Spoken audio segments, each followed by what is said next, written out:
I'm not saying that there are not good results coming from globalization.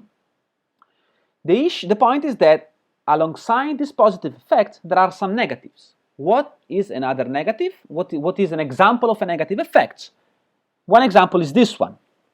Now I wait 1 second because probably the slide comes later, but what I'm showing you here is just for the US, okay, and it is what? It is, this graph shows over time, again you have time on the horizontal axis, years, it shows you the share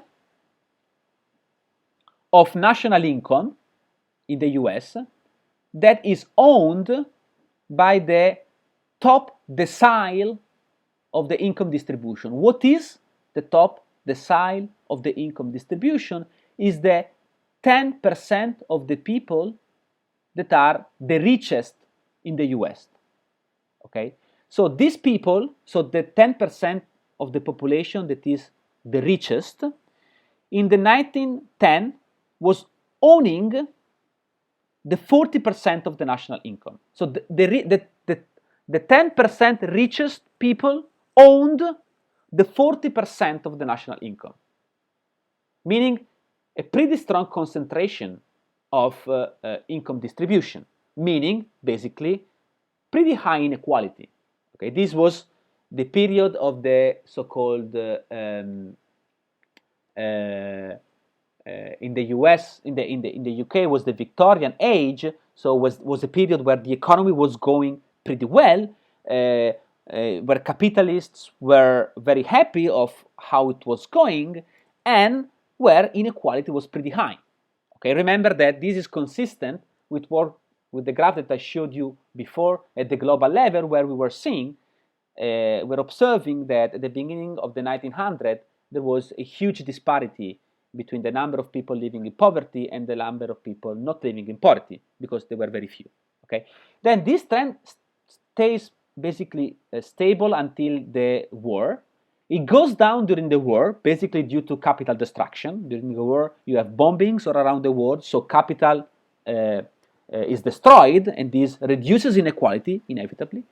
But what you see is that starting from 1980, so basically in parallel with what was going on in China due to the Chinese reform that, remember, brought a very good contribution in terms of reduction of poverty around the world. At the same time, in the US, you observed a very steep increase in the degree of inequality, meaning that the top percent of the the top 10% of the population, the richest 10% of the population in the US was owning less than 35% of income in the 1980, whereas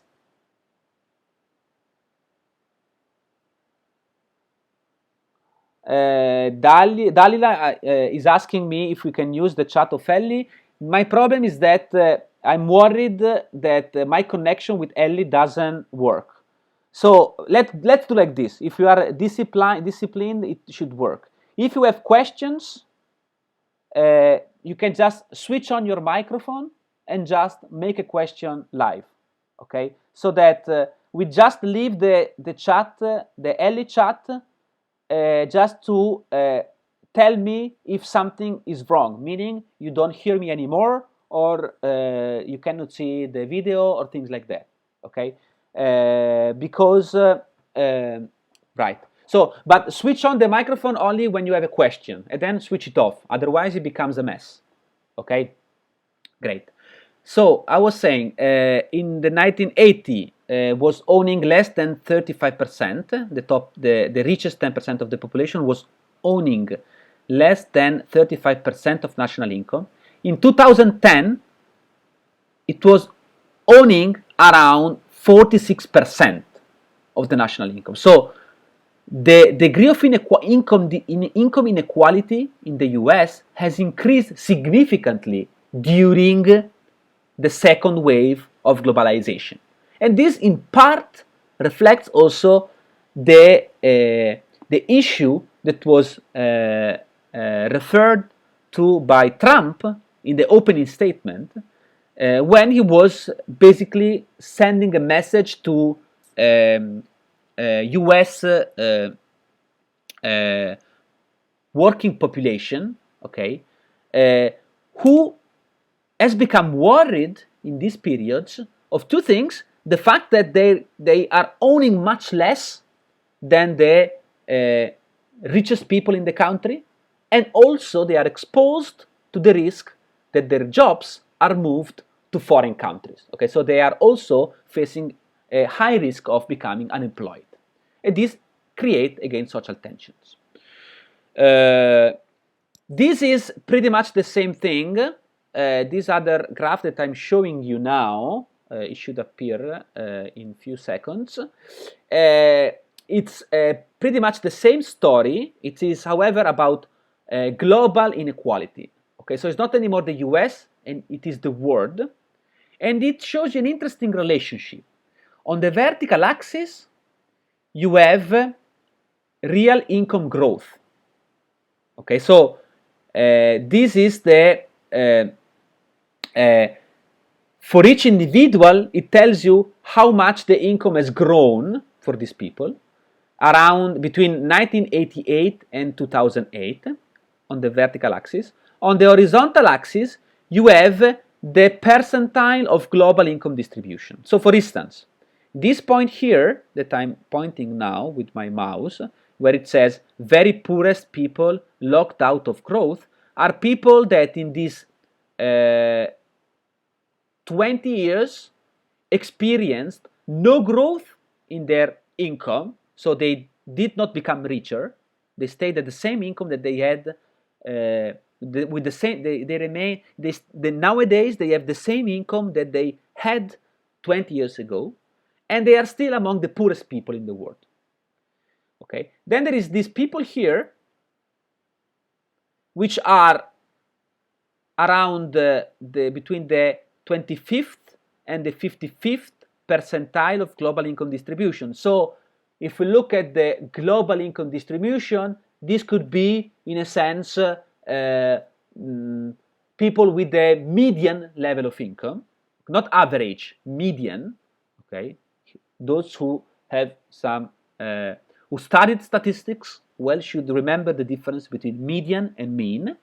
If not, after the class, you can just have a look and check what is the difference. But with median income, they experienced a very large increase in their income.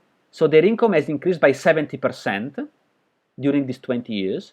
And they are in this, let's say, median level of income at the global level. The interesting, and this could be identified basically as the rising incomes in emerging countries, in particular in China. So these are Chinese people, okay? So at the global level, they have a median level of income. They are not very rich, but they are not very poor. However, during these 20 years, they experienced a huge increase, 70% increase in their income. So their income has grown a lot, okay? Then you have these people down in the bottom. This is called the elephant curve. So these people down in the bottom, before the last part of the elephant curve starts, these are people that are relatively rich in terms of income distribution. So they are between the 75th and the 85th, the 75th and the 85th percentile. So at the global level, they are relatively rich people however, they are people whose income has declined during these 20 years. Okay, so who are these people? Basically, these are people that are average income people in industrialized country, Italy, for instance, or US, for instance, or UK, Europe in general. So average income, these are people that have an average income in Europe. At the global level, they are relatively rich because, of course, the average income in Europe is much larger than the average income in China.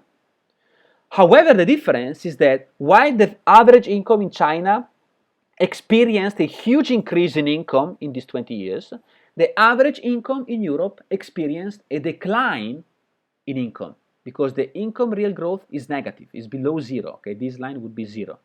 So these, of course, are the people unhappy of globalization, the people who are protesting for globalization, because they, in these years, in these 20 years, they actually had this, they saw their income declining rather than rising, even though at the global level they still are relatively rich people, and they are still among the richest people in the world. Okay, then of course there is the last part here, the last part of the elephant curve, which is the booming global elite. Who are these people? These are the richest people in the world, and they are also people whose income has increased a lot in these 20 years. So these are basically the gainers of globalization. They are the richest in the global world, and they've also experienced a very large increase in income in these 20 years. So these are the gainers compared to the losers that I was saying before. The important point, however, is that the gainers are very few. It's a tiny minority. Okay. So this graph for me is interesting because it tells all the story about the tensions that globalization creates at the social level, together with the positive effects. Okay, that